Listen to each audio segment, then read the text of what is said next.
Question number 6. Which of the following is true of the sentence, "It was prevalent everywhere," in lines 17 and 18?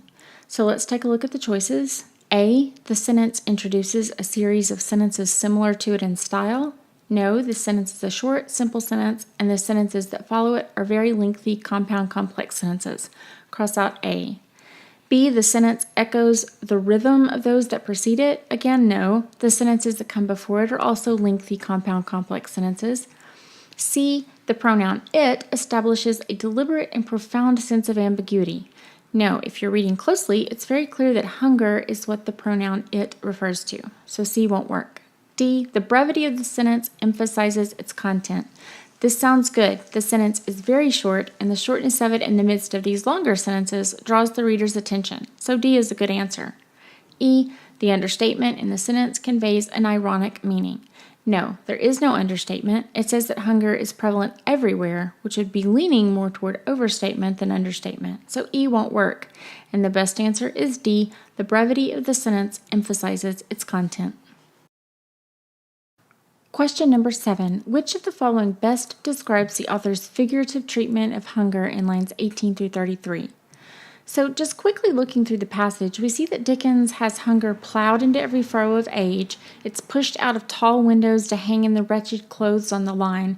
It's patched into the straw and rag and wood and paper of the houses. It's in the fragments of the small modicum of wood. It's staring down from the smokeless chimneys. It's staring up from the streets where there is no offal or animal entrails among the refuse or garbage. It's an inscription on bakers' shelves in the sausage shops. It rattles its dry bones among the roasting chestnuts. It's shred into atomies in the chips of potatoes.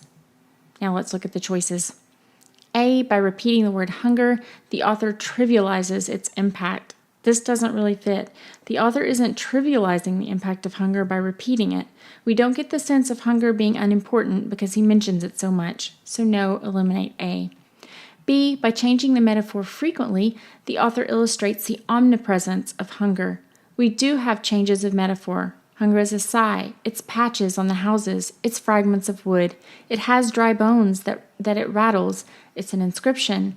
And what all of these metaphors accomplish is to show us that hunger is everywhere or omnipresent. So yes, B is a very good answer. C, by sustaining an allegory, the author develops hunger as a complex character. We don't have an allegory here. An allegory is a story that reveals a truth or message, and that's not what's going on here. The author is using metaphors to describe hunger within this story, so C is incorrect.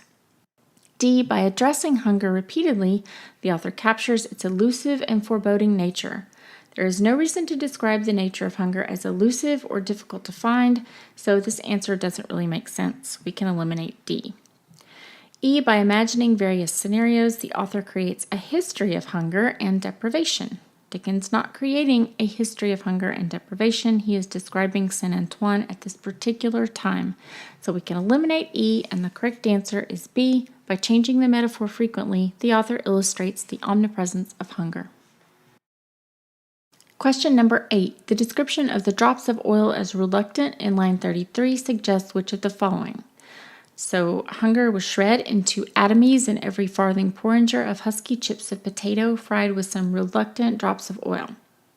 So looking at 1, the oil separated from the potatoes the people were trying to eat.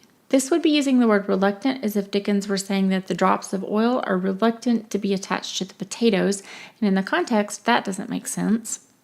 2, the impoverished people were hesitant to use up the precious oil. This fits into what we know is going on in this passage. You could say that Dickens is calling the drops reluctant as an extension of the reluctance of the people to use it. So this is good. 3, the meager supply of oil was nearly exhausted. This also fits because hunger is everywhere, which means that there isn't much of anything to eat, and that would include oil. So the best answer is A, 2 and 3 only. Question number 9. The passage establishes a mood of what? A, guarded optimism. Certainly not. There is no optimism here, guarded or otherwise. B, stoic determination. We don't get anything in this passage that hints at determination. C, violent retribution. No, there is nothing in this particular passage that hints that anyone wants to get back at anyone for anything. That comes later in this novel, so if you're familiar with the novel, don't let those kinds of answers throw you off. Stick to the passage, and there's no hint of that in the passage. D. Bewildering chaos. You might be tempted by this answer because you might think of a situation where there is almost no food as chaotic, but that's not what's really going on. We have these relentless images of hunger, but the imagery in the passage isn't chaotic. The children have grave voices, and there are clothes hanging on the line. There's a man sawing wood. The baker's shelves are stocked with scanty bread. So people are not bewildered and there isn't chaos. People are doing their jobs, their chores. They're just starving while they're doing them. E. Grim despair is a much better answer. Grim is dark or terrible, and despair indicates a feeling of hopelessness. And with the young being ground old and the presence of hunger everywhere, this comes closest to describing the mood. So the answer is E. Grim despair. Question number 10. The primary purpose of the passage is what? A. Moral exhortation. No one is exhorting or encouraging anyone to virtue or morality here, so no. B. Social criticism. We have people starving here, and a depiction of people starving in a literary work is very often part of a social criticism, because as long as there are people who are not starving, the presence of those who are underscores at least a perceived injustice of society. Saint Antoine, as the footnote on your test passage told you, is a district in Paris, and we get imagery of Saint Antoine as a saintly presence. But then his lords-in-waiting are cold, dirt, sickness, ignorance, and want. So we see this image of a religious Christian figure that's contrasted with these terrible conditions. It's definitely social criticism to imply that in this Christian society, in this saintly presence, and under this sacred countenance, people are allowed to starve. So this answer is very good. C. Political advocacy. We don't have anything in this passage that links anything with political support for a particular cause, so cross out C. D. Philosophical reflection. We have a description of an abject situation here. There's not a philosophical reflection made on the situation, though, so this answer is incorrect. E. Cultural comparison. We don't have a comparison here with another culture, so no. And that leaves us with B. Social criticism as the best response. Question number 11. Which of the following best describes the tone of the passage? A. Hopeful. Not at all. We've already noted that we have grim despair here. Cross out A. B. Hysterical. No, there's no indication of hysteria or uncontrolled extreme emotion. We saw earlier that the voices of the children are grave and people are carrying on with their work, so B is incorrect. C. Ironic. While there is a hint of irony in the beginning, the sacred countenance and those grim lords-in-waiting on a saintly presence, this tone is not carried out throughout the passage, so this isn't the best answer. D. Insistent.